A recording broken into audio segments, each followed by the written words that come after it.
206 కొత్త పాఠ్య పుస్తకంలో 206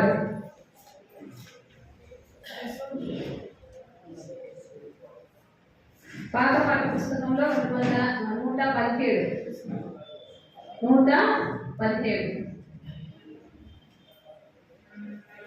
అందరికి వచ్చి కదండి.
పాడుకున్నాం.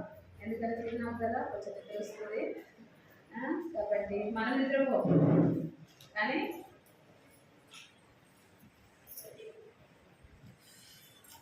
ఈసారి పాట మేము లో తగ్గిస్తాం, మీరే గట్టిగా పాడాలి. ఓకేనా? నోటితో పాడాలి, ఆత్మతో మాట్లాడాలి. అప్పుడు ఆటోమేటిక్గా నోటితో గట్టిగా వాయిస్ వచ్చేస్తుంది. ఆత్మతో పాడుతూ ఉంటే దేవా అవునా నా జీవితం లెక్క చేసావా, నమ్మకంగా ఉన్నావా అనేది వెళ్ళిపోతుంటుంది. ఏరోప్లేన్ వెళ్ళిపోయినట్టు జీ అన్నట్టు వెళ్ళిపోతుంది కదా. ఏదో పాడుతున్నాంలే అని నోటితో పాడుతున్నప్పుడు అది వేరుగానే ఉంటుంది. అది ఆత్మ గ్రహింపున్న వాళ్ళు గ్రహించగలరు కదా. సరే, అట్లని కాదు, ఇది కూడా పాడితే ఒక దినం ఇది కూడా మీ జీవితాల్లో అనుభవ రీతిగా జరుగుతుంది, నెరవేర్చబడడానికి ఆస్కారం ఉంటుంది. కాబట్టి గొంతెత్తి హృదయంతో కలిసి పాడండి. పాట సంఖ్య 192. ఇంకొక పాఠ పుస్తకంలో అయితే 787 నా ప్రియుడా పాప విమోచకుడా. ఇది అందరికి వస్తుందనే చేశాము.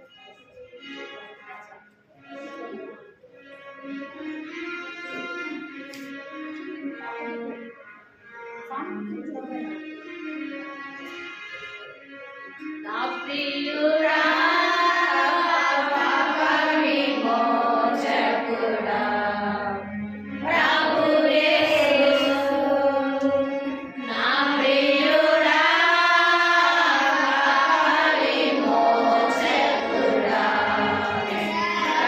Hare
గొంతుకాడ పెట్టుకుంటే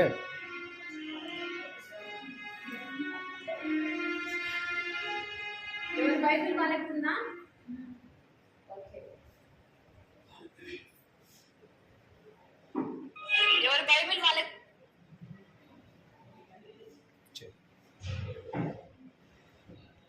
భలే భలే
ఎంతైంది టైం?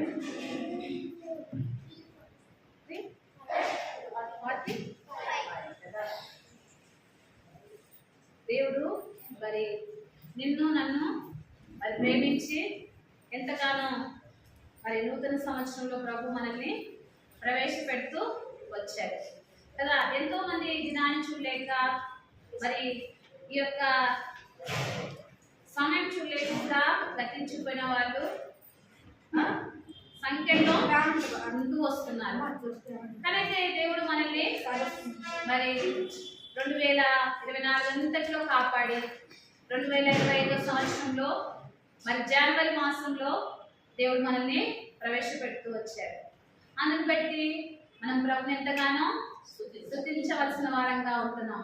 అంతే మాత్రం కాకుండా ప్రభుని మనము ఇంకా మన విధంగా మరి ఏ రీతిగా బ్రతికి ఉన్నామంటే దేవుని యొక్క ఉద్దేశము దేవుని యొక్క సంకల్పమై ఉంటుంది. కాబట్టి ఆయన ఉద్దేశాన్ని, ఆయన యొక్క సంకల్పాన్ని, ఆయన చిత్తాన్ని మనం ఈ యొక్క నూతన సంవత్సరంలో మరి 2025 సంవత్సరంలో జనవరి మొదటి మాసంలో మొదటి నెలలో మనం ప్రవేశపెట్టినాడు. కాబట్టి మన జీవితాల్లో మరి దేవుని యొక్క ఉద్దేశాన్ని, దేవుని యొక్క చిత్తాన్ని నెరవేర్చే వారంగా మనం ఉండడానికి దేవుడు ఎంతగానో గొప్ప ప్రణాళిక కలిగి ఉన్నాడు. అందుని బట్టి దేవుని మనం స్తుతించవలసిన వారంగా ఉంటున్నాం, గణపరచవలసిన వారంగా ఉంటున్నాం. అందుని బట్టి మరి దేవునికి ఎంతో రుణస్థులంగా ఉంటున్నాం. అంతే మాత్రం కాకుండా మరి ఇక్కడ మరి నర్సాపూర్లో మరి మీరు కూడా ఎంతో మంది మేము అనేక సార్లు ప్రార్థిస్తూ వచ్చాం. కానీ అయితే మరి పీబీఎస్కి వచ్చే వాళ్ళము, కానీ మేము ఇక్కడికి వచ్చేసి మహిమదాస్ బ్రదర్ వాళ్ళ కుటుంబాన్ని ఇంటి దగ్గరికి వచ్చి ఉండి వెళ్ళేవాళ్ళం. కానీ అయితే ప్రార్థిస్తూ వచ్చేవాళ్ళం. ఇక సంఘం విషయంలో మా వ్యక్తిగతంగా అప్పుడప్పుడు నేను ప్రార్థిస్తూ వచ్చేదాన్ని. కాబట్టి దేవుడు మరి ప్రార్థించిన మేరకు మరి దేవుడు కూడా మమ్మల్ని కుటుంబంతో దేవుడు నడిపిస్తూ వచ్చాడు. కానీ అయితే ఈ 3 దినాలు ఉపవాస ప్రార్థన జరుగుతూ వచ్చింది అన్నారు కదా, చాలా సంతోషం.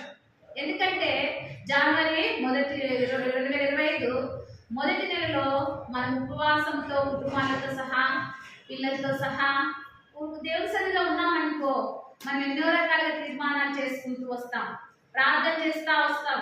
మళ్ళీ వాక్యంతో మాట్లాడినప్పుడు ప్రభుత్వం మనం మాట్లాడుతూ వస్తాం. కానీ అయితే మనం అది మర్చిపోతాం. కానీ దేవుడు ఒక దినం దాన్ని మర్చిపోడు, దాన్ని నెరవేరుస్తాడు. మనము వాక్యం ద్వారా మనకు బయలుదేరుతూ వచ్చిన మాటలు బట్టి దేవుడు ఏం చేస్తాడంటే మనం హృదయంలో దేవాన్ని ఈ విధంగా ఉండాలి, నా పిల్లల్ని ఇంత సిద్ధపరచాలా, నా కుటుంబం ఇట్లా ఉండాలా అని మనం అనేక సార్లు మన మనసులో అనుకుంటూ వస్తాం కదా. దాన్ని ఏమాత్రం కూడా దేవుడు పెట్టని చేయడు. అంతే మాత్రం కాకుండా ప్రార్థన చేస్తూ వస్తాం, కన్నీళ్ళతో ఏం చేస్తాం? ప్రార్థన చేస్తాం కదా. ప్రార్థన చేసిన ప్రార్థన కూడా దేవుడు ఏమాత్రం కూడా నిష్ఫలము చేయడు. ఎందుకు చేయడు? ఆయన అడుగుడి మీకు ఇవ్వబడును అన్నాడు కదా. అడిగారు, కానీ అయితే దాన్ని నువ్వు నేను మర్చిపోయే వారంగా ఉంటాం. మనము మర్చిపోయే వారంగా ఉంటాం. ఎందుకంటే పనులను బట్టి, కుటుంబాన్ని బట్టి, మన అనేక రకాలుగా బలహీనతలు బట్టి మర్చిపోయే వారంగా ఉంటాం. కానీ దేవుడు దాన్ని నువ్వు కాచిన కన్నీళ్ళు, దేవుడి సన్నిధిలో కాచిన కన్నీళ్ళు ఆయన బుద్ధిలో లెక్కింపబడి ఉంటాయి. ఏముంటాయి? లెక్కింపబడి ఉంటాయి. కాబట్టి ఆ దేవుడు ఒక దినం కంపల్సరీ వాటికి జవాబు ఇస్తాడు. అప్పుడు జవాబు ఇచ్చినప్పుడు మనం ఏమనుకుంటామంటే దేవుడు ఇంత గొప్ప కార్యం చేశాడా అని కొన్నిసార్లు మన కళ్ళకి ఆశ్చర్యం అనిపిస్తుంది. ఏమనిపిస్తుంది? ఆశ్చర్యం అనిపిస్తుంది.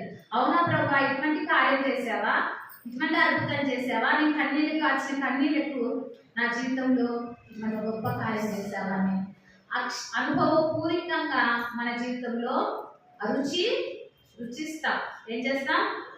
రుచిస్తాం. ఏం చేస్తాం? రుచించడం అంటే చికెన్ తిన్నారు. ఇప్పుడు ఏం తిన్నారు?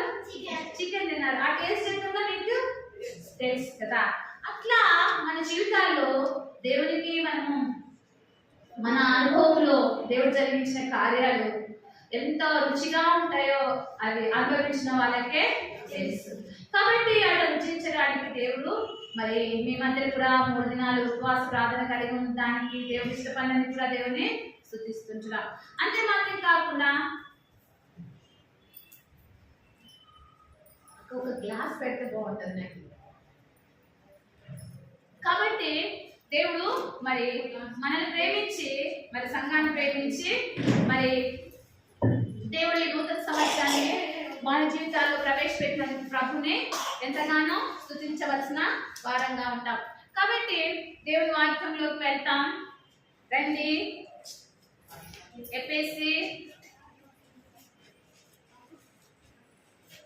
ఎఫెసీ పత్రిక 5వ అధ్యాయం 17వ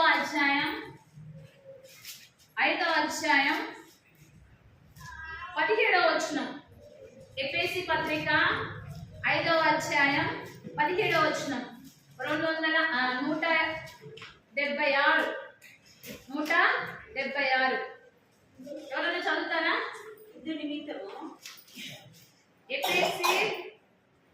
ఎఫెసీ పత్రిక 5వ అధ్యాయము 15వ వచనం.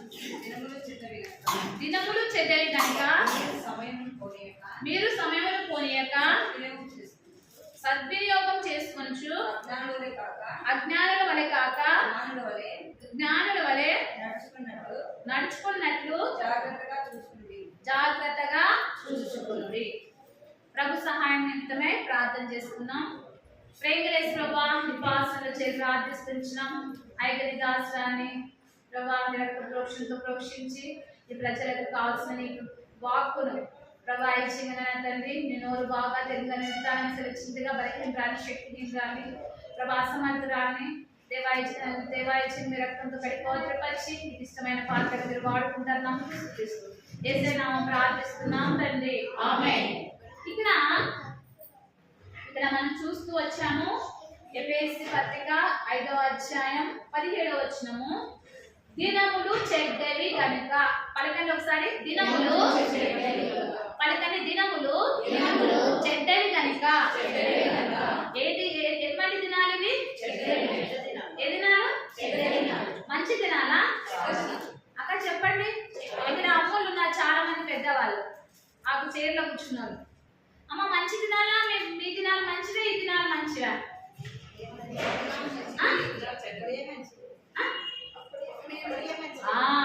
ఇక్కడ కూడా మరి పరిశుద్ధమైన గ్రంథంలో బైబిల్లో నుంచి ఇక్కడ రాయబడుతూ వచ్చిన మాట ఏంటంటే దినములు చెడ్డవి కనుక. ఏ దినాలు? చెడ్డ దినాలు. ఈ దినాలు ఎటువంటి దినాలు? చెడ్డ దినాలు. ఎవరైనా మాట్లాడితే బయటకు మాట్లాడండి, ఫోన్ కానీ ఏదైనా కానీ, ఎందుకంటే మనకి ఇచ్చిన కూడా టైం కొంచెమే కాబట్టి. దినములు ఎటువంటి దినాలు? చెడ్డవి. చెడ్డ దినాలు మంచి దినాలా? కాదు. ఎవరికి? వృద్ధులకు మంచి దినాలు లేవు. ఎవరైనా మధ్య వయసు స్త్రీలకు మంచి దినాలు లేవు. యవనస్తురాళ్ళకు మంచి దినాలు లేవు. పసిపిల్లలకు కూడా మంచి దినాలు లేవు. ఆ దినాలైతే అందరికీ వృద్ధులైన వారికి మంచి దినాలే. మధ్య వయసు నా వయసు వారికి కూడా మంచిది దినాలు. భయం అనేది ఉండేది కాదు. నాకు ఒక్కదాన్ని పోవడానికి కూడా ట్రైన్లో పోవాలని భయం ఎప్పుడు. మరి ఇంకా యవనస్తులకి ఇంకా భయంకరమైన దినాలు. చిన్న బిడ్డలను చూస్తే చిన్న బిడ్డలు కూడా ఏ దినాలు ఇవి? చెడ్డ దినాలు. ఏ దినాలు? అందుకే మన బైబిల్ పరిశుద్ధమైన గ్రంథంలో మరి ఎప్పుడో రాయబడుతూ వచ్చిన మాటలు కదా, అందుకే ఇది రాయబడుతూ వచ్చింది. కాబట్టి నీకు ఇక్కడ మరి దినములు చెడ్డవి కనుక. ఏ దినాలు? చెడ్డ దినాలు. ఏ దినాలు ఇవి? చెడ్డ దినాలు. కాబట్టి చెడ్డ దినాల్లో మనము ఏ విధంగా ఉండాలో ఇక్కడ మాట్లాడుతూ వచ్చాడు. కాబట్టి పలకలు ఒకసారి, దినములు చెడ్డవి కనుక. దినములు చెడ్డవి కనుక. దినాలు చెడ్డవి. ఈ చెడ్డ దినాల్లో మనం ఏ విధంగా ఉండాలో ఇక్కడ మాట్లాడుతున్నారు. ఎవరు? దేవుడు కదా. నీతో నాతో మాట్లాడుతున్నారు. నాకు మీకొక్కదానికి కాదు, నాకు కూడా. ఎవరికి? నాకు కూడా. నేను కూడా చెప్పాను కదా, నేను కూడా ట్రైన్లో వెళ్ళాలన్నా బస్సు వెళ్ళాలన్నా నాకు చాలా భయం వస్తుంది ఈ దినాల్లో. కాబట్టి అందుకే ఇక్కడ రాయబడుతూ వచ్చింది దినములు చెడ్డవి. చెడ్డవి గనక. దినములు చెడ్డవి గనక. మరి చెడ్డ దినాల్లో మరి ఏం చేయాలా మనము? చదవక, మీరు సమయమును పోనీయక. చాలక దినాలు ఎటువంటివి? చెడ్డ దినాలు కానైతే మీరు ఎవరు? మీరు ఎవరు? మీరు. నేను ఒకదానేనా? పద్మమ్మనేనా? హైదరాబాద్ నుంచి వచ్చినా? అక్కడ నుంచి వచ్చిన వాళ్ళు ఒకరేనా? నర్సరావుపేట నుంచి వచ్చిన వాళ్ళంతా? అక్కడ రాయబడుతుంది కాదు. చదవక ఒకసారి మీరు సమయమును పోనీయక. ఎవరన్నా? ఒకసారక మళ్ళీ. మీరు సమయమును పోనీయక. మీరంటే అందరూ ఇక్కడ కూర్చున్న స్త్రీలందరూ, ఇక్కడ కూర్చున్న యవనస్తురాళ్ళైనా చిన్నపిల్లలైనా వృద్ధులైనా కూర్చున్నారు. వీళ్ళందరికీ కూడా ఈ వాక్యం ఎవరికి? అందరికీ. కాబట్టి మీరు సమయమును పోనీయద్దు. ఏ పోనీయద్దు? సమయమును పోనీయద్దు. దినములు చెడ్డవి కాబట్టి మీరు ఏం చేయాలా? సమయాన్ని పోనీయక. అయినాక చదవక, సద్వినియోగం చేసుకొనొచ్చు. ఏం చేస్తారా? చాలక. దినములు చెడ్డవి అయిన తర్వాత మీరందరూ చెప్పాలా? సమయమును పోనీయక. అయిన తర్వాత సద్వినియోగము చేసుకొనొచ్చు. ఏం చేయాలా? సద్వినియోగం. సద్వినియోగం అంటే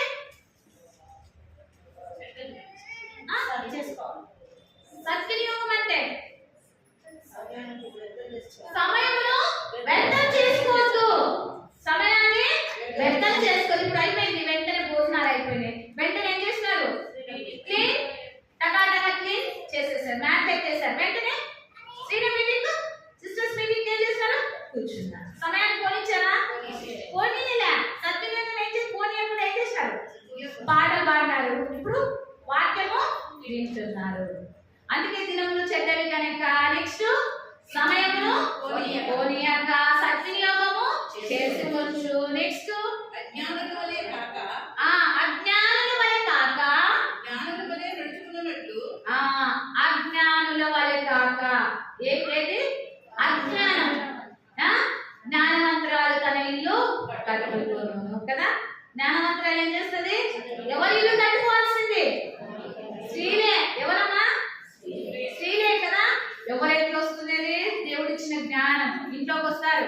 ఎంతో మందికి నేనే దేవుని సేవకురాలిగా దేవుని ఇంట్లో పెట్టాడు. ఒక్కొక్క రకంగా వస్తుంది, ఒక్కొక్క మనసుతో వస్తుంది, ఒక్కొక్క ఆలోచనతో వస్తుంది, ఒక్కొక్క పరిస్థితుల్లో వస్తుంది. అప్పుడు మనం స్త్రీలను ఏం చేస్తాం?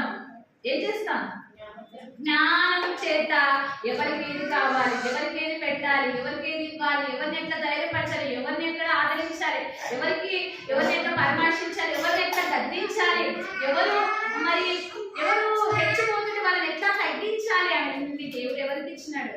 స్త్రీలకే ఇచ్చాడు కదా. మన పిల్లల విషయమే, మన కూతుర్ల విషయం కానీ, మన మగ పిల్లల విషయం కానీ తల్లి ఏం చేస్తుంది? అన్నీ దారిలో పెట్టాలని చూస్తా ఉంటది కదా. అయ్యా వాడు వినకుంటున్నాడు చూడు, వాడు చూడు టీవీ చూస్తున్నాడు, లేకుంటే వాడు బయటికి వెళ్ళిపోతున్నాడు, వాళ్ళతో సహవాసం చేస్తున్నాడు అని స్త్రీ ఏం చేస్తుంది? ప్రతిదీ జ్ఞానంతో ప్రవర్తిస్తుంది. తన మాట తన పిల్లలు వినకపోయినా భర్తకు చెప్పి తను ఏం చేస్తుంది? చక్కపరచాలని, చక్క చేయాలని ఆమె ఏం చేస్తుంది? ఆలోచన చేస్తుంది. తన చేత కాకపోతే భర్తకు చెప్తుంది కదా. చేత కానప్పుడు చెప్తుంది, లేకపోతే చెప్తానా? లేదు కదా.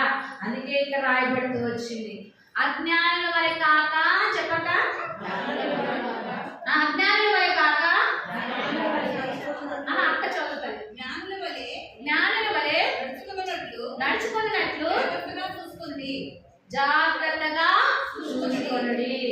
ఏంటంట? అజ్ఞానుల వలె కాక జ్ఞానుల వలె. ఎటువంటి వాళ్ళే?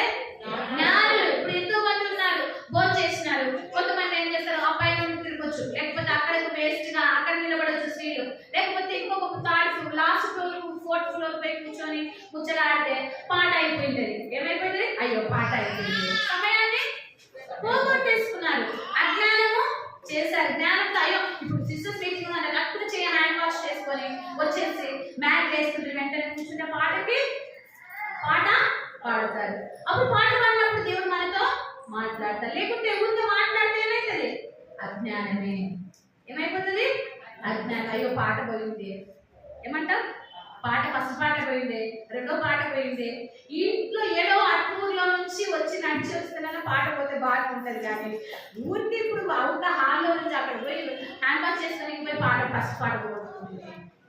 ఆటోలు వస్తే కూడా ఆ పాట పోగొట్టుకొని కానీ ఈరోజు పోగొట్టుకుంటుంది అని బాధ పడతాం. అందుకే ముందుగానే దేవుడు మనతో మాట్లాడుతూ వస్తున్నాడు. నూతన సంవత్సరంలో మరి 2025వ సంవత్సరంలో మరి 24వ సంవత్సరం మొదటి జనవరి నుంచి మరి చివరి మరి డిసెంబర్ వరకు దేవుడు నిన్ను నన్ను నీ కుటుంబాన్ని కాపాడుతూ వచ్చాడు, నా కుటుంబాన్ని కాపాడుతూ వచ్చాడు. కానీ అయితే ఈ నూతన సంవత్సరము మరి మొదటి నెల మరి ఈరోజు 17వ తారీఖు మరి దినంన దేవుడు మనతో స్త్రీలైన వారితో మాట్లాడుతూ వస్తున్నాడు. ఏంటంటే అజ్ఞానుల వలె కాక జ్ఞానుల వలె నడుచుకొనుడి. పలికండి, అజ్ఞానుల వలె కాక జ్ఞానుల వలె నడుచుకొనుడి. అజ్ఞానుల వలె కాక జ్ఞానుల వలె నడుచుకొనుడి. ఎట్లా నడుచుకోవాలా? జ్ఞానుల వలె నడుచుకోవాలా. ఏ దాని విషయము? కుటుంబ విషయము, మన విషయము, మన ఆరోగ్య విషయం జ్ఞానం వల్ల నడుచుకోవాలా, మన పిల్లల విషయం జ్ఞానం వల్ల నడుచుకోవాలా, మరి మన భర్త విషయం మనం జ్ఞానం వల్లే నడుచుకోవాలా కదా. ఎందుకు ఎందుకు మొదటి చెప్పాడు దేవుడు, దినములు చెడ్డవి. ఎటువంటి దినాలు? చెడ్డ దినాలు. కాబట్టి దినములు చెడ్డవి కనుక సమయములు పోనీయక సద్వినియోగం చేసుకోవచ్చు.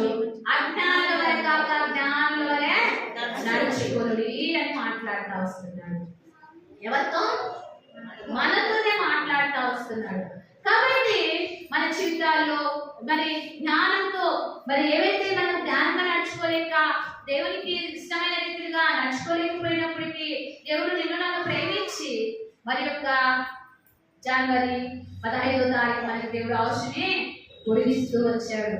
కాబట్టి ఎంతో మంది దినాన్ని చూడలేక ఎంతో మంది నటిస్తున్నారు. కానీ అయితే నిన్ను నన్ను ప్రేమించి మన జీవితాల్లో ఆత్మీయమైన మేలు, ఆత్మీయమైన క్షేమము, ఆత్మీయమైన జ్ఞానంతో కలిగి జీవించడానికి దేవుడు ఎంతగానో ఇష్టపడి మరి ఈ యొక్క 3 దినాలు నీకు నాకు ప్రవేశపెడుతూ వచ్చాడు. కాబట్టి రండి అక్కడే ఎఫెసీ 6వ అధ్యాయం 4వ వచనం. తండ్రులారా మీ పిల్లలకు కోపం రేపక ప్రభు ప్రభు యొక్క శిక్షలోను బోధలోను వారిని పెంచుడి. ఏంటంట? తండ్రులారా మీ పిల్లలకు కోపం రేపక ప్రభు యొక్క శిక్షలోను బోధలోను వారిని పెంచుడి. ఏం చేయాలా? మన పిల్లలకు తండ్రులారా అంటున్నాడు, తల్లులారా అంటున్నాడు ఇక్కడ. కాబట్టి మీ పిల్లలకు ఎవరి విషయమై? మీ పిల్లలకు కోపం రేపక. మన పిల్లలకి ఏం రేపక?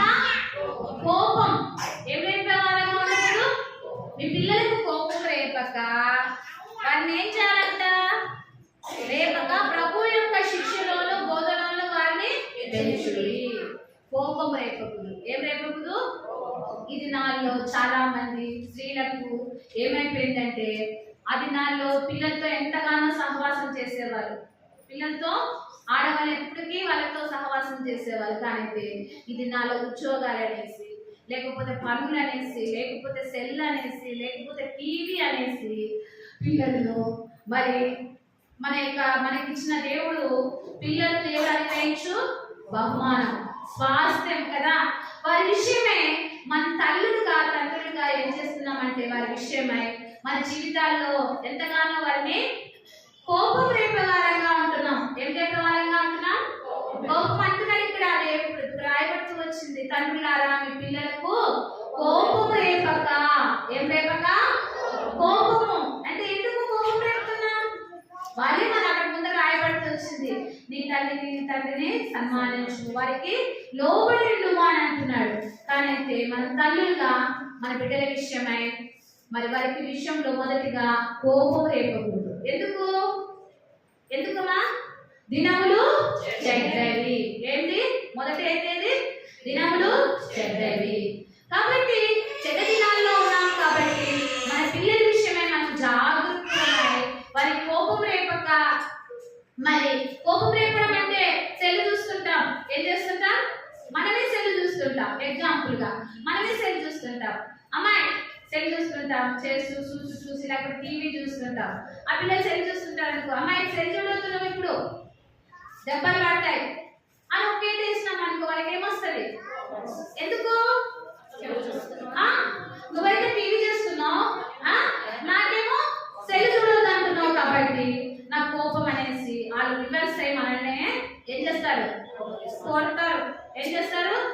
కొడతారు. ఎందుకు? అది ఒక సెల్లు. ఆ సెల్ ఎత్తి చాలా ధైర్యం. ఏంటంటే ఒక త్రాగుబోతు కన్నా వాళ్ళకన్నా మత్తన పోతుంది. కానీ ఈ సెల్లులో పోయిన పడ్డ పిల్లలు ఏమవుతారు? ఆ మత్తు అన్న తాగుదలకు దిగిపోతుంది. కానీ దిగిపోతే తప్పు చేశానని గ్రహిస్తారు. కానీ ఈ సెల్లులో ఉండే పిల్లలు ఏమవుతారు? రైస్ అయిపోతారు. ఏమైపోతారు? రైస్ అయిపోతారు, రివర్స్ తిరుగుతారు. ఎందుకు?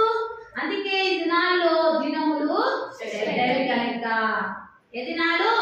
చెడ్డ దినాలు కాబట్టి మన జీవితాల్లో మనం తండ్రులారా మీ పిల్లలకు కోపము రేపక. ఏం చేయకూడదు?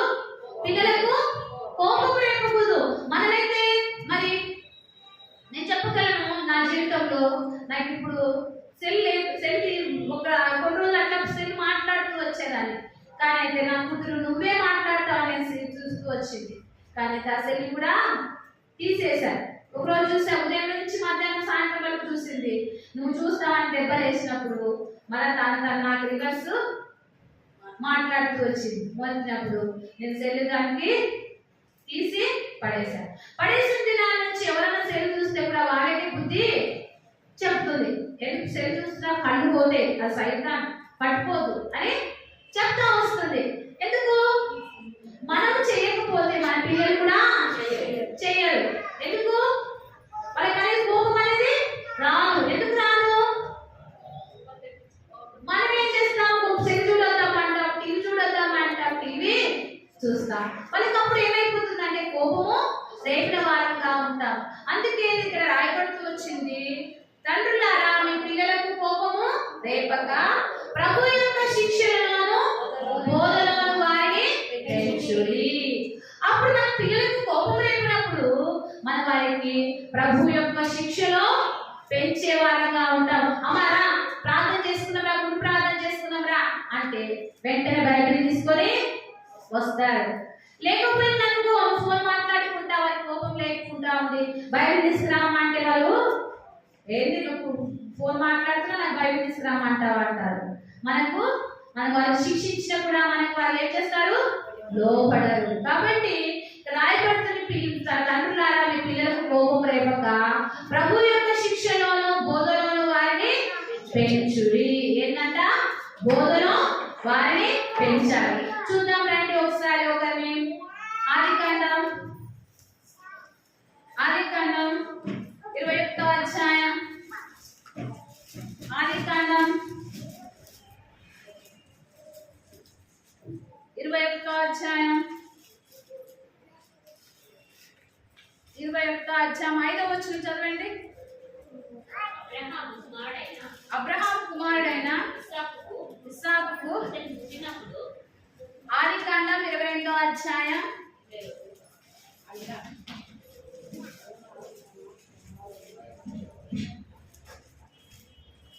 9వ వచనం చదవండి. ఆదికాండం 22వ అధ్యాయం 9వ వచనం. అలాగున వారిద్దరు కూడి వెళ్ళి దేవుడు అతనితో చెప్పిన చోటికి వచ్చినప్పుడు అబ్రహాము అక్కడ బలిపీఠం కట్టెను చక్కగా పేర్చి తన కుమారుడైన ఇస్సాకును బంధించి ఆ పీఠం పైన ఉన్న కట్టెల మీద ఉంచెను. అప్పుడు అబ్రహాము తన కుమారుని వధించుటకు తనకు చేయి చాచి పట్టుకొనగా యెహోవా దూత పరలోకం నుండి అబ్రహామా అని పిలిచి అందుకతడు చిత్తం ప్రభువా అనెను. అప్పుడు ఆయన ఈ చిన్నవాని మీద చేయి వేయకుము, అతనేమీ చేయకుము, నీకొక్కడై ఉన్న నీ కుమారుని నాకియ్య వెనుదీయలేదు గనక నీవు దేవునికి భయపడువాడని ఇందువలన నాకు కనబడుచున్నదని. ఇక్కడ చూడండి, ఇక్కడ ఈ అధ్యాయం అంతా రాయబడుతూ వచ్చింది. మనకు తెలిసిన విషయమే. ఇక్కడ తండ్రి, అక్కడ తండ్రులారా మీ పిల్లలకు కోపము రేపకుడి అని సెలవిస్తూ వచ్చారు కదా.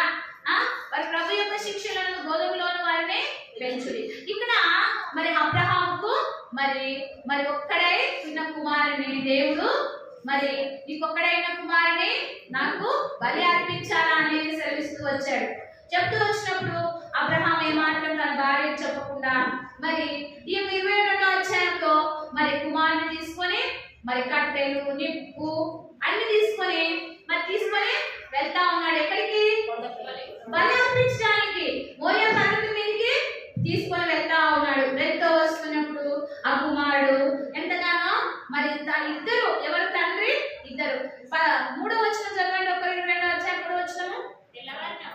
తెల్లవారినప్పుడు అబ్రహాము చేసి తన గాడిదకు గంట కట్టి తన కుమారుడు వెంట పెట్టుకొని దహన బలి కొరకు కట్టెలు తీర్చి లేచి దేవుడు తనతో చెప్పిన చోటికి వెళ్ళాను. ఏం చేస్తున్నాడు? తన దేవుడు చెప్పిన చోటికి వెళ్ళాడు. కానైతే మరి తన కుమారుని తీసుకొని వెళ్తూ వచ్చినప్పుడు నానా మరి కట్టెలు ఉన్నాయి, నిప్పు ఉంది, మరి గొర్రె పిల్ల ఏది అన్నాడు. అని అంటే తనేమంటూ వచ్చినాడు తండ్రి? అక్కడ దేవుడే చూచుకొను అన్నాడు. ఏమన్నాడు? దేవుడే చూసుకొను. 7వ వచనం చదవండి ఒకరు గట్టిగా. 7వ వచనం. ఇస్సాకు తన తండ్రి అయిన అబ్రహాముతో నా తండ్రి అని పిలిచెను. అందుకతడు ఏమి నా కుమారుడా అనెను. అప్పుడు అతడు నిప్పును కట్టెలు ఉన్నాయి గాని దహన బలికి గొర్రెపిల్ల ఏది అని అడగగా అబ్రహాము నా కుమారుడా దేవుడే దహన బలికి దేవుడే గొర్రె పిల్లను చూసుకోనని చెప్పాను. ఈ కుమారుల్లో ప్రశ్న వచ్చినప్పటికీ ప్రతిదానికి అబ్రహాము నానా దేవుడే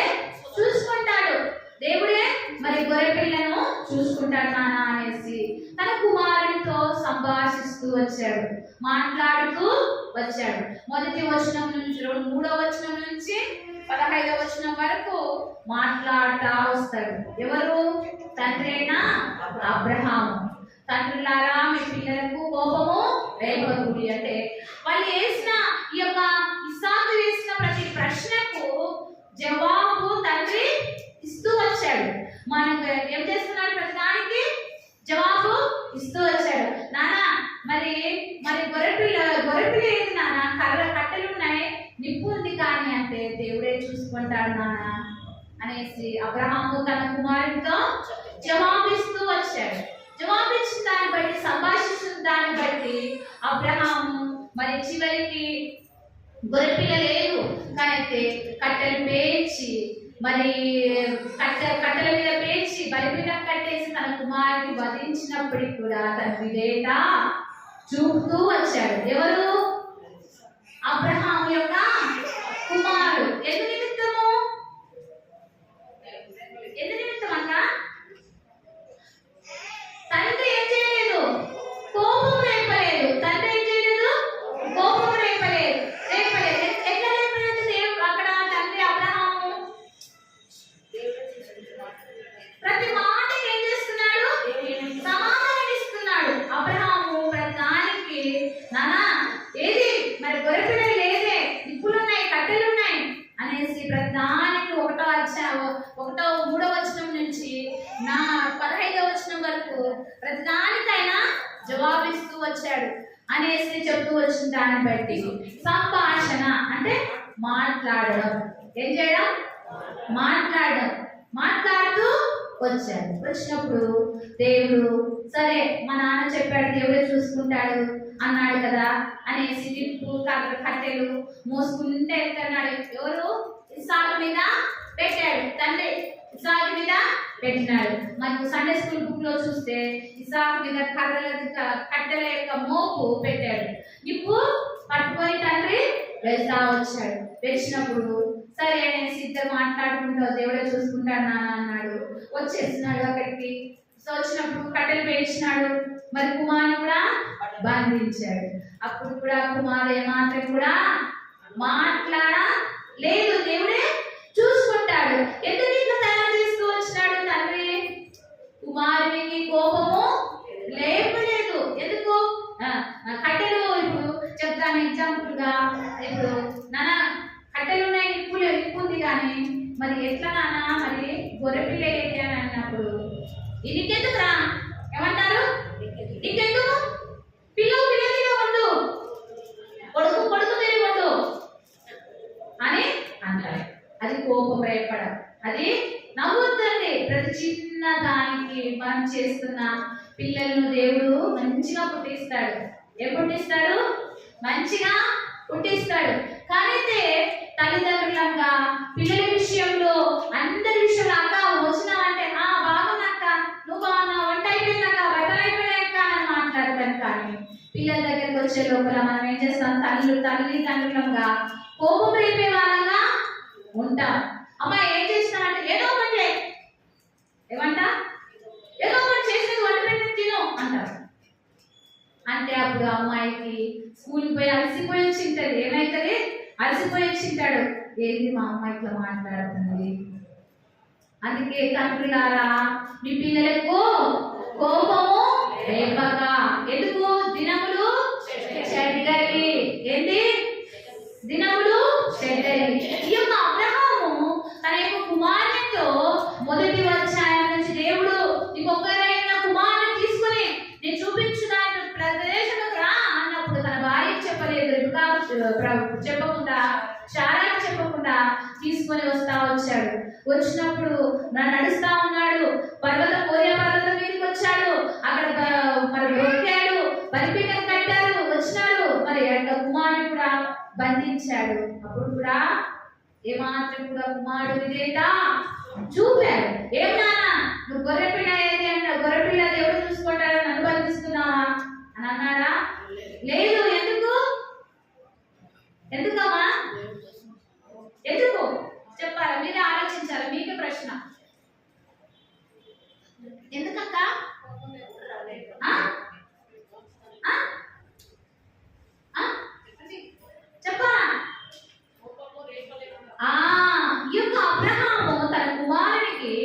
ఏమాత్రం కూడా కోపము రేపలేదు. రేపితే ఆ కుమారుడు ఆ యొక్క బలిపీఠం మీద మన దహన బలిగా మరి కట్టెలు పెంచి ఆ కుమారుని బంధించి మరి కత్తి ఎత్తినప్పుడైనా ఎందునా ఇట్లా చేస్తున్నావు అనేసి పరిగెత్తి ఆ యొక్క బలి నుంచి బయటికి రావచ్చు. కానీ అయితే ఆ కుమారుడు విధేయత చూపుతూ వచ్చాడు. ఎవరిని బట్టి? తండ్రిని బట్టి. ఎవరిని బట్టి? తండ్రిని బట్టి మనం అక్కడ చూస్తూ వచ్చాం. తండ్రులారా మీ పిల్లలకు కోపము రేపక ప్రభు యొక్క శిక్షలోని వారిని బోధనలోని వారిని పెంచుడి. ఈ అబ్రహాము తండ్రిగా తన కుమారునికి నాన్న ఇది పరిస్థితి దేవుడే చూసుకుంటాడు నాన్న అన్నప్పుడు సరే నాన్న అని విజయంగా చూపి వెళ్తూ వచ్చాడు. మళ్ళా బలిపీఠం మీద తను పెడుతూ వచ్చినప్పుడు తను బంధించినప్పుడు ఏమాత్రం కూడా మౌనంగా ఉంటూ వచ్చాడు. మౌనం ఉండలేదు కాకుండా కత్తి ఎత్తాడు. తండ్రి ఏం చేశాడు? కత్తి ఎత్తాడు. అబ్రహామా అబ్రహామా అని దేవుడు పిలిచాడు. పిలిచినప్పుడు అబ్రహామా అబ్రహామా అన్నప్పుడు పిలిచినప్పుడు వెంటనే చిత్తం ప్రభు అని ఆగిపోతూ వచ్చాడు. వచ్చినప్పుడు అప్పుడు నీకొక్కడైనా నీ కుమారుని వెలితీయలేదు కాబట్టి చూడండి అక్కడ చదువుకున్నాం. 12వ వచనం చదవండి. అప్పుడు ఆయన చిన్నవాని మీద చేయి వేయకుము, ఆ చిన్నవాని మీద చేయి వేయకుము,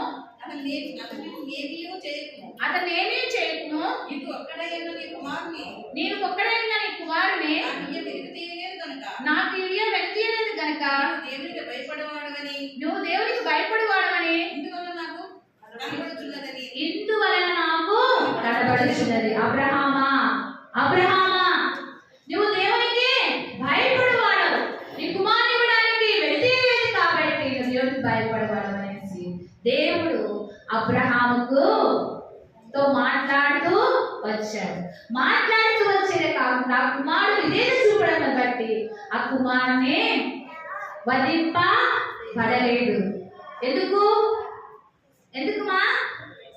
తండ్రి కోపము రేపక తన విషయంలో సంభాషించడం, మాట్లాడడం, పెంచడం, ప్రభు యొక్క శిక్షలో బోధలో పెంచుతూ వచ్చారు. దేవుడే చూసుకుంటారు నాన్న, ప్రభువే చూసుకుంటారు నాన్న. కట్టెలు ఉన్నాయి మరి అవి పూర్తి కాని దేవుడే చూసుకుంటాడంటే సరే దేవుడే చూసుకుంటాడనే విశ్వాసంలో కుమారుడు పెంచబడుతూ వచ్చాడు. ప్రభు యొక్క శిక్షలో బోధలో తండ్రి పెంచాడు. పెంచినాడు కానీ ఆ యొక్క తను బంధించినప్పటికీ కూడా సరే నా దేవుడికి నేను ఇష్టమైన నా తండ్రి దేవుడి కోసం నన్ను బలర్పించడానికి ఇష్టపడ్డాడు, దేవుడు అడిగినట్టున్నాడని మౌనం వహించాడు. ఎవరు? ఇస్సాకు తన కుమారుడు విధేయత చూపాడు. ఎవరిని బట్టి? తండ్రిని బట్టి, తండ్రి యొక్క బోధన బట్టి, తండ్రి యొక్క విధేయతను బట్టి, తండ్రి యొక్క విశ్వాసాన్ని బట్టి, తండ్రి యొక్క ప్రేమను బట్టి, దేవుడు ప్రేమించే ప్రేమను బట్టి తను కూడా అటువంటి అనుభవంలోకి రాబడ్డాడే కాబట్టి అటువంటి తండ్రికి ఆశీర్వాదాలు వస్తూ వచ్చాయి. నీవు దేవునికి భయపడవాడవని నేను ఎరుగుదును అని చెప్తూ వచ్చినారు. మళ్ళీ తన కుమారుని విషయంలో కూడా వెలితీయలేదు కాబట్టి అనేసి దేవుడు అక్కడ మాట్లాడుతూ వచ్చాడు. కాబట్టి మన జీవితాల్లో ఇక్కడ చేరినప్పుడు తల్లులుగా మన పిల్లలకు కోపం రేపక ఇస్సాకు వలె మన పిల్లలను సిద్ధపరిచే వారంగా మనమే ఉండాలి. అక్క నా బిడ్డ ప్రార్థన చేయండి, నా కొడుకు ఇట్లా, నా బిడ్డ ఇట్లా అని అంటాను. కానీ అయితే మన జీవితాలు ఎలా ఉంటున్నాయి, మన యొక్క ప్రవర్తన ఎట్లా ఉంటుంది, మన యొక్క మాటలు ఎట్లా ఉంటున్నాయి, మన యొక్క ఆలోచనలు ఎట్లా ఉంటున్నాయి. కాబట్టి ఈ యొక్క ఇస్సాకును తన తండ్రి నడిపించినట్లుగా ఉంటుంది. వధించడం అంటే ఉంటేనే అవుతుందా? దహన బలి ఎత్తుతుంటే పరిగెత్తలేడా యవనస్తుడు? వెళ్తారా లేదా? కాదైతే అటువంటి విశ్వాసంలో తండ్రి పెంచుతూ వచ్చాడు. అంతే మాత్రం కాకుండా మరి ఇస్సాకు అంట తల్లి చనిపోతుంది. తల్లి చనిపోయిన తర్వాత తనకి వివాహము చేస్తాడు. ఎవరు? అబ్రహాము. వివాహానికై నా కుమారుని దగ్గర నా యొక్క కుమారుని తీసుకుపోవద్దు, నా సృజన దగ్గరికి వెళ్ళి నా కుమారునికి ఒక భార్య తీసుకురామని పంపిస్తూ వచ్చినప్పుడు తను వెళ్ళలేదు, కానీ అయితే పొలంలో ధ్యానిస్తూ వచ్చాడు. ఎవరు? ఇస్సాకు పొలంలో ధ్యానిస్తూ వచ్చాడు, అంటే దేవునితో గడుపుతూ వచ్చాడు. మళ్ళీ ఇస్సాకు అంట, చూద్దాం. ఇస్సాకు పెళ్ళైన తర్వాత తన భార్య విషయంలో మరి ఎంతగానో అక్కడ రాయబడుతూ వచ్చింది. తన భార్య గొడ్రాలుగా అవుతూ వచ్చింది. చూడండి ఒకసారి అండి, ఆదికాండం 25వ అధ్యాయం, ఆదికాండం 25వ అధ్యాయం 21వ వచనం ఒకటి చదవండి. 25వ అధ్యాయం. ఇస్సాకు భార్య గొడ్రాలు కనుక అతడు ఆమె విషయమై అక్క చాలు. ఇస్సాకు భార్య గొడ్రాలు కనుక, ఎవరంట? ఇస్సాకు భార్య ఎవరు? గొడ్రాలు. అంటే గొడ్రాలు అంటే పిల్లలు లేనిది. ఆమె విషయమై గొడ్రాలు అయితే ఏం చేస్తారు? అత్త లేదు, ఏమంటారు? ఏంటి పిల్లలే కాదట, గొడ్రాలు నువ్వు అంటారు కదా. భర్తలే తృణీకరించాలి. భర్తలే ఏం చేయాలా? తృణీకరించాలి. తృణీకరిస్తారా లేదా? ఏ గొడ్రాలు పట్టిన పిల్లలు కాలినకు అనేసి బాధ పెట్టారు. కానీ అయితే ఇస్సాకు అటువంటి వాడు కాదు. అక్కడేమో తండ్రికి విధేయత చూపాడు. తండ్రి వధించడానికి, బలి అర్పించడానికి వచ్చినప్పటికీ ఏమాత్రం కూడా వెనుదిగా లేదు. తండ్రికి విధేయత చూపి తను మరి దేవుని చేత ఆశీర్వాదాలకు, తండ్రి కుమారుడు ఆశీర్వాదాలకు పాత్రులు అవుతూ వచ్చారు. దేవునికి భయపడేవారు అని దేవుడు అక్కడ వాళ్ళతో మాట్లాడుతూ వచ్చాడు, గొర్రె పిల్లనిస్తూ వచ్చాడు. మళ్ళీ తన తండ్రి తన యొక్క భార్య తీసుకురామనడానికి వెళ్ళినప్పుడు తను దేవుడితో గడుపుతూ వచ్చాడు. ఇక్కడ తన భార్య గొడ్రాలంట. ఎవరు? ఇస్సాకు భార్య గొడ్రాలు కనుక ఆయన తర్వాత అక్క చెప్పండి. ఇస్సాకు భార్య గొడ్రాలు కనుక అతడు ఆమె విషయమై యెహోవాను వేడుకొనెను. అతడు ఆమె విషయమై, ఎవరి విషయమై? భార్య విషయమే. నా భార్య గొడ్రాలు కాబట్టి ఆమె ఎంచుకోవాలి. గొడ్రాలు కదా, నాకు పిల్లలు లేరు కదా అని ఆమె ఎంచుకోవాలి. కానీ ఈ యొక్క ఇస్సాకు తన యొక్క భార్య విషయమై ఏం చేస్తున్నాడు? యెహోవాను వేడుకున్నాడు. ఎవరు వేడుకున్నాడు? యెహోవాను వేడుకున్నాడు. నిందించాడా? నిందించలేదు. మనం తల్లులుగా ఎట్లా తయారు చేస్తున్నాం మన పిల్లల్ని ఒకసారి ఆలోచించాలా? చూడండి, ఈ తల్లి అబ్రహాము శారాలు వీళ్ళకు కుమారునేమో వధించడానికి బలిపీఠం మీద పెట్టినప్పటికీ ఆ కుమారుడు చనిపోవడానికి ఇష్టపడ్డాడు, కానీ విధేయత చూపాడు, భయపడ్డాడు. దేవుని శిక్షలో, బోధలో తన తల్లిదండ్రులు పెంచిన దాన్ని బట్టి యవనస్తుడైనప్పటికీ పారిపోలేదు. మళ్ళీ తన భార్య విషయమై మరి తెలియాత్ర వెళ్ళినప్పుడు, పనివాడు వెళ్ళినప్పుడు పొలంలో ధ్యానిస్తూ వచ్చేవాడిగా తయారు చేస్తూ వచ్చాడు. తన భార్య గొడ్రాలు. ఎవరు? ఇస్సాకు భార్య గొడ్రాలు. ఆమె నిందించలేదు. ఆమె విషయమై యెహోవాను పలకండి. ఆమె విషయమై యెహోవాను వేడుకొనెను.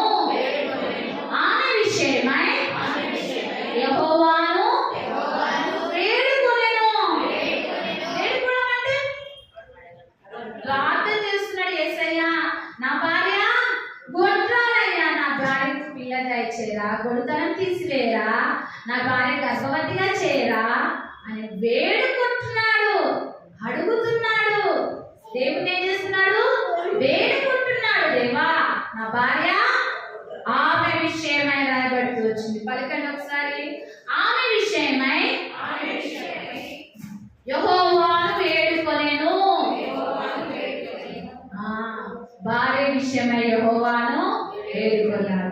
ఇస్సాకు వేడుకున్న వెంటనే తన యొక్క భార్య యొక్క గర్భాన్ని దేవుడు తెరిచాడు.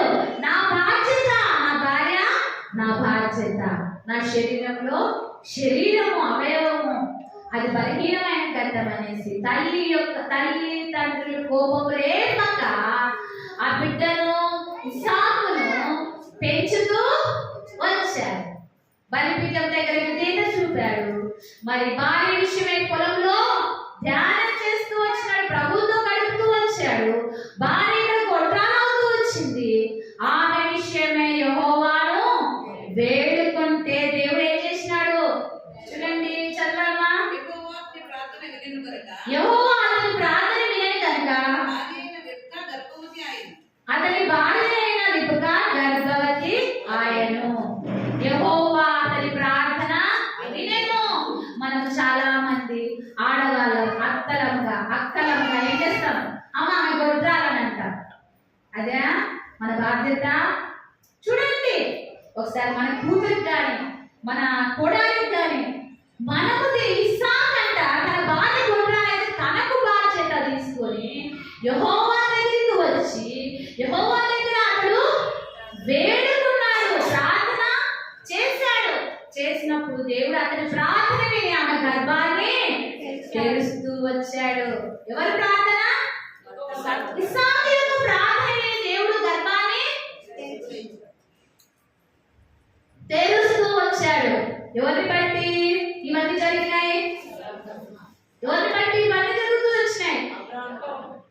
తండ్రులారా, మీ పిల్లలకు కోపం రేపక వారిని ప్రభు యొక్క శిక్షలోను బోధలోను వారిని పెంచుడి. ఎందుకు? దినములు చెడ్డవి. ఏంటివి? దినాలు చెడ్డవి. కాబట్టి ముందుగానే తల్లి తిరిగి తల్లిదండ్రులుగా తన కుమారునికి ఎంతగానో ఆత్మీయంగా పెంచుతూ వచ్చారు. ఎట్లా ఆత్మీయంగా పెంచుతూ వచ్చారు? ఎట్లమ్మా? మనదే తప్ప పిల్లల తప్ప? ఇక్కడ చూడండి, ప్రతి ఒక్కరు నీకు నాకు అందరికి సిస్టర్స్ అంటే ఎవరు తప్పు? మనదే తప్పు కదా. మన పిల్లల్ని పెంచేది కుమ్మరి వాడంట. కుండ ఎట్లా తయారు చేయాలో వాడికే తెలుసు. మళ్ళీ కంసల వాడు బంగారం ఎట్లా తయారు చేయాలో వాడికే తెలుసు. వంట ఎవరు చేయాలో వాడికే తెలుసు. రొట్టెలు అతుకురక్కలు రొట్టెలు చేస్తారు. మళ్ళా వేడివేడి ఆ పొయ్యి కాడ బయట మటన్ చికెన్ చేస్తారు. పొయ్యి మీద చేస్తే అవి ఎట్లా చేయాలో ఆయనకే తెలుసు. మన చేతిలో దేవుడు మనకేమి ఇచ్చినాడు? బాధ్యత ఇచ్చాడు. ఏమిచ్చాడు? బాధ్యత. మనం ఎలా ఉంటున్నాం? మనం ఏ విధంగా మన పిల్లల్ని పెంచుతున్నాం? మన పిల్లల విషయంలో ఎట్లా జాగ్రత్తగా నడుచుకుంటున్నామా? చెడ్డ దినాలు. ఏ దినాలు? చెడ్డ దినాలు. ఒకసారి మనం తీర్మానం చేసుకున్నాం. దినములు చెడ్డవి కనుక సమయం పోనీయంగా సద్వినియోగం చేసుకోవచ్చు. అజ్ఞానులు అన్నాక జ్ఞానులనే నడుచుకోండి. తండ్రులారా, మీ పిల్లలకు కోపం రేపక ప్రభు యొక్క శిక్షలోను బోధలను వారిని పెంచుడు. అబ్రహాము శారా తనకు ఒక్కడైన కుమారుని ఏమాత్రం కూడా ఆయనను ప్రభు యొక్క శిక్షలో బోధలో పెంచారు. కాబట్టి ఈనాడు బలి అర్పించడానికి వచ్చినప్పటికీ కూడా విధేయత చుట్టూ వచ్చాడు. చనిపోవడానికి కూడా సిద్ధంగా ఉన్నాడు కుమారుడు. అప్పుడు దేవుడు, నువ్వు దేవునికి భయపడి వాడవని నేను ఎరుగుదును అబ్రహామా, ఆ చిన్నవాని మీద చెయ్యి వేయకు అన్నాడు. ఏమన్నాడు? లేకపోతే వేసితే అయిపో కదా. ఆ బిడ్డ యొక్క విధేయత గొప్పదే, తండ్రి యొక్క విశ్వాసము గొప్పదే కదా. మరి ఇద్దరికి బహుమానాలు ఉన్నాయా లేవా? ఉన్నాయా లేవా అమ్మా? యథార్థత అవసరం మనకి కదా. ఉన్నాయా లేదా? తండ్రికి వచ్చింది ఆ చిన్నవాడి మీద చేయి వేయకు అబ్రహామా, చిన్నవాడి మీద చేయి వేయకు అబ్రహామా అన్నాడు. ఆ చిన్నవాడి విధేయత దేవుడు చూశాడు, తండ్రి యొక్క భయాన్ని దేవుడు చూశాడు. కాబట్టి దేవుడు అటువంటి కార్యంలోకి ఈ యొక్క తండ్రి విషయమై కుమారుని విషయమై పరిశుద్ధమైన గ్రంథంలో రాయబడుతూ వచ్చింది. మళ్ళీ ఆ యొక్క కుమారుడు కూడా తన భార్య విషయం కూడా కుమారుని అట్లా తల్లి సిద్ధపరిచింది. తల్లి లేదు, ఏమైపోయింది? చనిపోయింది ఆ యజ్ఞానికి వచ్చే లోపల. కానీ అయితే అబ్రహామే ఉన్నాడు, పనివాడిని పంపించినాడు. అప్పుడు పొలంలో ధ్యానిస్తుంటే ఆ పొలంలో నుంచి పొలంలో ఉండి ధ్యానం చేస్తూ ఉంటాడు. దేవుడి సన్నిధిలో గడుపుతా ఉన్నప్పుడు ఆ రేపుగా ఒంటెలు వస్తా ఉంటాయి కదా. అంటే తల్లిదండ్రులు నడిపించిన ప్రభు యొక్క బోధ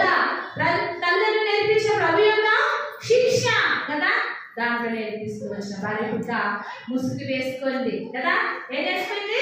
ముసుగు వేసుకుంది. మళ్ళీ ఇక్కడ ఇస్సాకు తన జీవితంలో తన కుమారుడు తన యొక్క భార్య పుత్రాలు ఉన్నప్పుడు ప్రభు దగ్గర తను మొరపెడుతూ వచ్చినాడు. భార్య నిందించలేదు, భార్య బాధపెట్టలేదు. బాధపెట్ట మనం ఏం చేస్తాం? ఆమెకు నా కూడా పిల్లలు లేరమ్మా, ఏమంట? గొర్రాలమ్మా. అప్పుడు చెప్తే ఈనెలా అమ్మా, ఏమంట? అప్పుడు చెప్తే ఈనెలా అమ్మా అంటారు. కానీ ఇస్సాకు పట్ల చేయలేదు. ఆమె విషయమే యెహోవా సన్నిధికి వచ్చి వేడుకున్నాడు. వేడుకోవాలంటే అమ్మా దెయ్యమ్మా, తీసమ్మా, చాచకేవమ్మా, 100 రూపాయలమ్మా, అట్నూరికి వెళ్ళాలమ్మా అంటారు కదా. అడగడం వేడుకున్న దాన్ని బట్టి దేవుడు వెంటనే అదింకా యొక్క గర్భాన్ని దేవుడు తెరుస్తూ వచ్చాడు. ఏం తెరుస్తూ వచ్చాడు? తెరుస్తూ వచ్చాడు. ఓకే రండి, ఇక్కడే ముగించుకుంటాం. మొదటి సమయాలు మనకు తెలిసిన విషయమే. మొదటి అధ్యాయం 24వ వచనం. ఇక్కడేమో తండ్రి కుమారుని అబ్రహాము శారాలు పెంచుతూ వచ్చారు. ఇక్కడ ఒక స్త్రీ, మీకు తెలిసిన స్త్రీనే. రండి, మొదటి సమయాలు మొదటి అధ్యాయం 24వ వచనం. పాలు మాన్పించిన తర్వాత అతడు ఇంకా చిన్నవాడే ఉండగా ఆ బాలుని ఎత్తుకొని మూడు కోడలను పిండిని ద్రాక్షరసం చిత్తిని తీసుకొని సిలోహులోని మందిరములకు వచ్చాను. ఈ యొక్క స్త్రీ విషయమే తెలుసు, తెలిసిన స్త్రీయే. స్త్రీ ఎవరైనా అన్న ఎవరైనా పాలు మాన్పించిన తర్వాత సిలోహు మందిరంలోకి తీసుకొని వచ్చి వదిలిపెట్టిన స్త్రీ ఎవరైనా అన్న. పాలు మాన్పించే లోపలే దేవుని యొక్క బోధలో దేవుని ఆ కుమారుని పెంచుతూ వచ్చింది. పాలు కడుపులో ఉన్నప్పుడే, ఎప్పుడు? కడుపులో ఉన్నప్పుడే ఆ కుమారుని చెప్తా వచ్చింది, ప్రార్థన చేస్తా వచ్చింది. దేవా నాన్న, లోపల కడుపులో ఉన్నప్పుడే ఆ కుమారుని విషయమే దేవుని సన్నిధిలో వేడుకుంటూ వచ్చింది. కాబట్టి పాలు మాన్పించిన వెంటనే ఆమె ఏం చేసిందంటే సిలోహు మందిరంలోనికి తీసుకొని వచ్చింది. చిన్నవాడే కానీ సిలోహు మందిరంలో వదిలిపెట్టినప్పుడు ఆ కుమారుడు దేవుని ఇంటిలో పరిచర్య చేస్తూ వచ్చాడు. పాలు మాన్పించినప్పుడే బోధించిందంట ఈ స్త్రీ. ఎప్పుడు? పాలు మాన్పించేలోనే బోధిస్తూ వచ్చిందంట. అది గుర్తించగలరా? నేను చెప్పగలను. నా బిడ్డ నేను 2014లో మరి నా 2014లో మేము నందికొట్టుకులో నేను ప్రెగ్నెంట్ అయిన తర్వాత బ్రదరు అన్న వైజాగ్లో ఉండేవాడు, కానీ అయితే వైజాగ్లో ఉండేవాడు. కానీ అయితే ఏమైందంటే నందికొట్టుకులో ఉండేదాన్ని నేను ప్రెగ్నెంట్ గా ఉన్నప్పుడు. కానీ అయితే 9 నెలలు పాప సిజరీలో నుంచి తీస్తా వస్తున్నప్పుడే తీస్తేనే వెంటనే గట్టిగా పాట పాడినట్టు శబ్దం వస్తూ వచ్చింది. పాట పాడుతూ శబ్దము వస్తూ వచ్చింది, గట్టిగా వాయిస్. ఇప్పుడు ఆ వాయిస్ ఎప్పుడు విన్నానో తల్లి గర్భం నుంచి బయటకు వస్తాను. ఈ రోజు కూడా ఆ పాట వాయిస్ నాకు వినబడుతూ వచ్చింది. ఎందుకంటే ఇక్కడ చెప్పగలను, పాలు మాన్పించిన వెంటనే ఆ పిల్లవాడిని సిలోహు మందిరంలో వదిలిపెడుతూ వచ్చినప్పుడు ఆ బాలుడు దేవుని మందిరంలో పరిచర్య చేస్తూ వచ్చాడు. వచ్చాడా లేదా? వచ్చాడు. అందుకే దేవుని మందిరంలో పరిచర్య తల్లి చిన్నప్పుడు పాలు మాన్పించడంలో బోధించింది కాబట్టి అక్కడ రాయబడుతూ వచ్చింది. 3వ అధ్యాయం 3వ అధ్యాయం 19వ వచనం. 3వ అధ్యాయం 19వ వచనం. సమూయేలు పెద్దవాడు కాగా యెహోవా అతనికి తోడై ఉన్నందున అతని మాటలలో ఏదీ తప్పుకోలేదు. కాబట్టి సమూయేలు యెహోవాకు ప్రవక్తగా స్థిరపడినని దాని మొదలుకొని బేర్షెబా వరకు ఇశ్రాయేలందరూ తెలుసుకొనిరి. ఏంటంట? దాని మొదలుకొని బేర్షెబా వరకు ఇశ్రాయేలందరూ తెలుసుకున్నారు. ఆ యొక్క తల్లి పాలు మాన్పించే లోపల కుమారుడు వారిని పెంచింది. ప్రభు యొక్క శిక్షను బోధలు. ఎందుకు? దినాలు చెడ్డవి. కాబట్టి ఇక్కడ దేవుడు మనతో మాట్లాడుతూ వస్తున్నాడు. ఒకసారి పలకండి, తండ్రులారా మీ పిల్లల విషయమై రండి. ఎఫెసీ పలికించండి. తండ్రులారా మీ పిల్లలకు కోపము రేపక ప్రభు యొక్క శిక్షలోను బోధలోను వారిని పెంచుడి. అబ్రహాము శారా చూసుకున్నాం, హన్నా చూసుకున్నాం. కాబట్టి మన జీవితాలు చేరిన శ్రీలంక మన పిల్లల విషయమై మనం ఏ విధంగా పెంచుతున్నాం? మరి అబ్రహాము శారాలు మాట్లాడుతున్నారు. తన కుమారుడిని ఇస్సాకును వధించడానికి బలివ్వడానికి ఇష్టపడుతూ వచ్చినప్పటికీ ఆ కుమారుడు ఎటువంటి విధేయత చూపుతూ వచ్చాడు. ఎట్లా బోధలు పెంచారు, ఎట్లా ప్రభు యొక్క శిక్షను పెంచుతూ వచ్చిందో చూస్తూ వచ్చారు.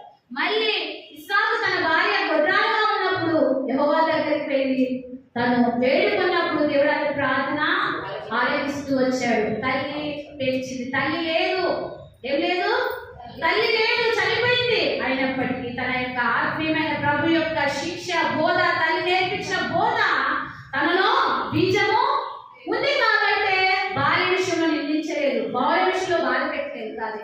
కాబట్టి అటువంటి కార్యముగా ఒక్కరిని అడిగితే ఇద్దరు ఇచ్చాడు దేవుడు.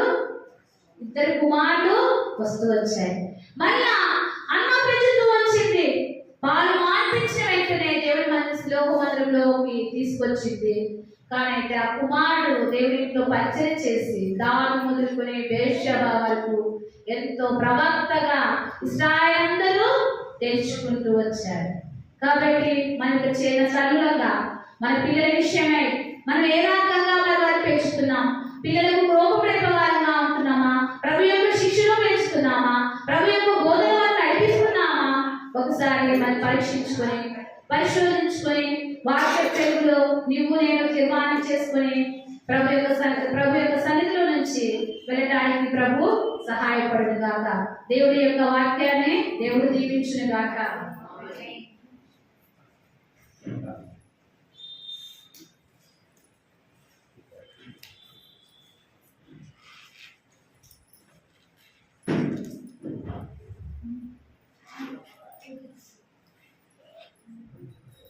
ప్రార్థన చేస్తున్నాం. మోకరించండి కూడా.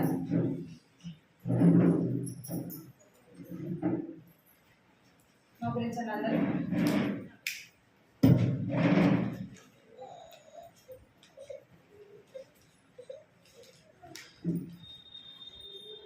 కృపా ప్రేమ తండ్రి దేవా పదాలు స్తోత్రాలు చెల్లిస్తున్నాం తండ్రి. యొక్క సాయంత్రం సమయంలో ప్రభావ సన్నిధిలో తండ్రి నుంచి ఆరాధించుకొని ప్రభావించుకొని తండ్రి ఇచ్చిన సమయం బట్టి స్తోత్రాలు చెల్లిస్తున్నాం తండ్రి. గత 3 దినాలుగా ప్రభావం ఉపవాస ప్రార్థనలు సహాయపడుతున్నారు. నేను చేసిన మేలుని బట్టి తండ్రి వందనాలు స్తోత్రాలు చెల్లిస్తున్నాం తండ్రి. ఇదిలో కూడా ప్రభావం ప్రభావం తండ్రి తీసుకొచ్చిన దాన్ని బట్టి వందనాలు చెల్లిస్తున్నదే సమయంలో ప్రభాని దాసుని మీరు బలపరిచి వాడుకుంటూ వచ్చినదే ప్రభావం ఎంతో వందనాలు చెల్లిస్తున్నాం తండ్రి. ఈ యొక్క సాయంత్రం సమయంలో కూడా ప్రభాని దాసు కానీ అక్కడ కూడా ప్రభావ నిలబెట్టుకుని మీరు మాట్లాడుతూ వచ్చినదే వందనాలు స్తోత్రాలు చెల్లిస్తున్నాం తండ్రి. ప్రేరకుడిలో ప్రభావ శ్రీలమైన మేము ప్రభావం రాకుండాను జ్ఞాపకం చేసుకొచ్చినదే ప్రభావ మీకు ఎంతో వందనాలు చెల్లిస్తున్నాం తండ్రి. దినములు చెడు కనుక సమయాన్ని కొనేక ప్రభావ సద్వినియోగపరచుకోవాలని అజ్ఞానంలో కాక జ్ఞానం కలిగి నడుచుకోవాలని ప్రభావ మీరు జ్ఞాపకం చేస్తూ వచ్చారు తండ్రి. దేవాలయం మాట్లాడుతూ వచ్చినదే ప్రభావ మీకు ఎంతో వందనాలు చెల్లిస్తున్నాం తండ్రి. అబ్రహాము ఎలాగా ఇస్సాకును పెంచుతూ వచ్చినట్టు ప్రభావ మీరు జ్ఞాపకం చేస్తూ వచ్చారు తండ్రి. మారు కోపం రేపకాలను సెలవిస్తున్నారు తండ్రి. మా బిడ్డల వారికి కోపం రేపక ప్రభావ ప్రభు యొక్క శిక్షలను బోధనను తండ్రి వారి తండ్రి పెంచినట్టుగా ప్రభావ మన జ్ఞానంతో నింపమని మీ సన్నిధిలో ప్రార్థిస్తున్నాను తండ్రి. సహాయించండి. నిన్న వాక్యాన్ని ప్రభావాన్ని విడిచిపెట్టకుండా ప్రభావ మా హృదయాల్లో భద్రపరుచుకుంటూ నాయన సహాయించమని మీ సన్నిధిలో ప్రార్థిస్తున్నాం తండ్రి. మేము కూడా ప్రభావ మా బిడ్డలైన వారిని అలాగే పెంచడానికి ప్రభావ సహాయం చేయమని మీ సన్నిధిలో ప్రార్థిస్తున్నాం తండ్రి. చూపించండి నా చేరు వచ్చిన మమ్మల్ని మీరు జ్ఞాపకం చేసుకుని సన్నిధిలో ప్రార్థిస్తున్నాం తండ్రి. మరొకసారి ప్రభావ ప్రార్థన మందిరాన్ని జ్ఞాపకం చేసుకొని ప్రభావ మందిర విషయంలో ఆ యొక్క ప్రభావాన్ని మా విషయంలో మీ కృప చూపించండి తండ్రి. మీరే సహాయం చేయమని సన్నిధిలో ప్రార్థిస్తుంది రాసు మహిమదాసుని కుటుంబాన్ని జ్ఞాపకం చేసుకోండి ప్రభావ. మీరు బలపరచండి తండ్రి. ఈ రాసుని ప్రభావ స్థలంలో బలమైన రీతిలో బలపరిచి వాడుకోమని సన్నిధిలో ప్రార్థిస్తున్నాం తండ్రి. సహాయం చేయండి. అక్కడ పిల్లలను జ్ఞాపకం చేసుకోండి. మంచి ఆరోగ్యత నింపండి ప్రభావ. చేరు వచ్చిన కుటుంబాలు కూడా మీరు జ్ఞాపకం చేసుకునే సన్నిధిలో ప్రార్థిస్తున్నాం తండ్రి. ఇంతవరకు కూడా ప్రభావ మనందరం యొక్క పనుల విషయంలో అన్నింటిలో కూడా ప్రభావ సిస్టర్స్ వారు బ్రదర్స్ కూడా ప్రభావ నా తండ్రి ఆయా రీతిగా ప్రభావ సన్నిధిలో వారు చేసిన పని పరిచర్య వాళ్ళు దీవించండి. ఆశీర్వదించిన వారికి కావాల్సిన బహుమాన ప్రతిఫలం దయచేయమని మీకు ఎంతో ఆచరిస్తున్నాం తండ్రి. దేవాలన ఇంటికి ప్రభావ తిరిగి వెళ్తుంటుండగా ప్రభావ క్షేమంలో ఆమె బిడ్డల వారిని చేర్చమని మీ సన్నిధిలో ప్రార్థిస్తూ వారికి కావాల్సిన రకాలన్నీ కూడా మీరు తెచ్చమని మీకు ఎంతో ఆచరించుకుంటూ ప్రభాని దాసులను కూడా మొత్తం అర్థం కూడా మీ చేతులు అప్పగించుకుంటూ వారి పరిచయం మీరు దీవించండి. జ్ఞాపకం చేసుకుని సన్నిధిలో ప్రార్థిస్తున్న ప్రభావ వచ్చి మనందరినీ కూడా మీ చేతులకు అప్పగించుకుంటూ యేసుక్రీస్తు నామమున ఘనమైన నామములో స్తుతించి ప్రార్థించి అడిగిపెట్టుకుంటున్నాం తండ్రి.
అందరికీ ప్రైజ్ లార్డ్.